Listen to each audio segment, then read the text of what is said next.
নমস্কার। আমি একজন বয়স্ক মানুষ। আজ এত বছর পরে জীবনের ব্যস্ত মোড়ে দাঁড়িয়ে আছি আমি।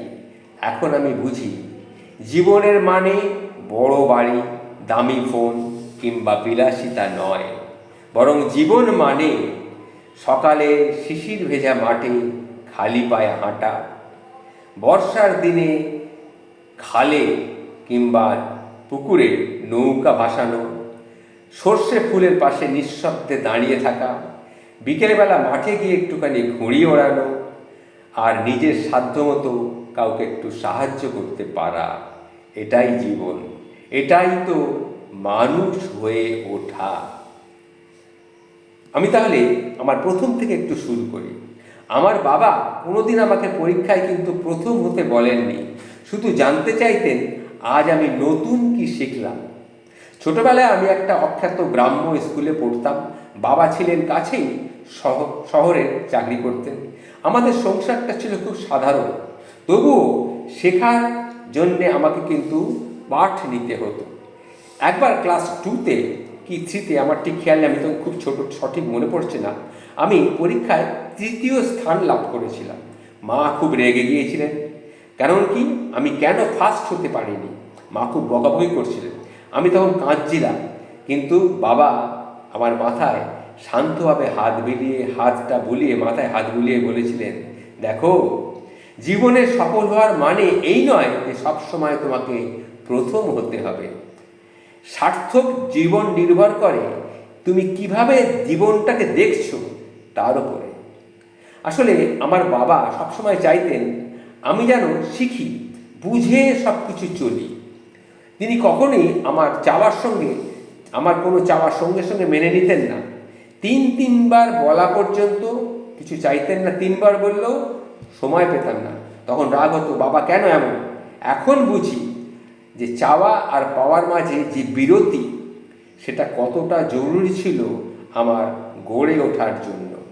তিনি আমাকে শিখিয়েছিলেন চাইলেই সব কিছু পাওয়া যায় না, আর সব কিছু পাওয়ার দরকারও নেই।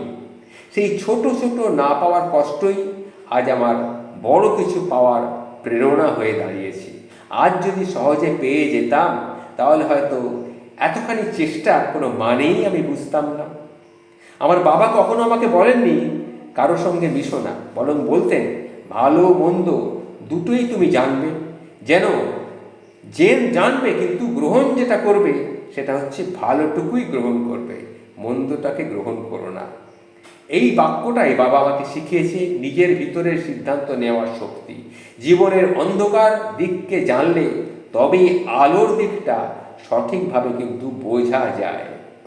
আবার কলেজে পড়াকালীন যখন আশেপাশের বন্ধুরা দেখতাম দামি বাইক চালিয়ে আধুনিক পোশাক আশাকে মেয়েদের দিকে নজর কাটতে ব্যস্ত ছিল, তখন আমি তাদের দেখে কিন্তু ঈর্ষা করিনি, হিংসেও করিনি। কারণ আমি বাবার কাছ থেকে শিখেছিলাম বাইরের চাকচিক্যটা নয়, ভেতরটাকে বড় করে গড়ে তুলতে হয়, নিজের মনের ভেতরটাকে। আজ এত বছর পরে আমি এখন বৃদ্ধ বয়সে এসে বুঝতে পারছি যে জীবনের মানে বড় বাড়ি নয়, দামি গাড়ি নয়, দামি ফোন নয়, কোনো বিলাসিতা নয়। জীবনের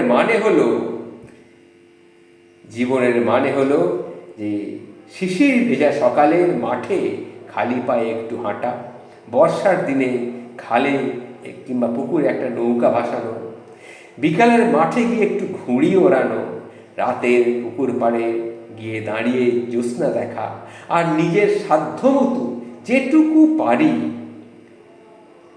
কাউকে কিছু সাহায্য করতে, যদি পারি সাহায্য করতে পারা। কারণ এটাই তো জীবন, অত্যন্ত সংক্ষিপ্ত একটা জীবন। দেখতে দেখতে আমি কখন যেন 70 পার করে ফেলেছি। তাই এখন ভাবছি এটাই জীবন, এটাই তো মানুষ হয়ে ওঠার আসল সৌরভ।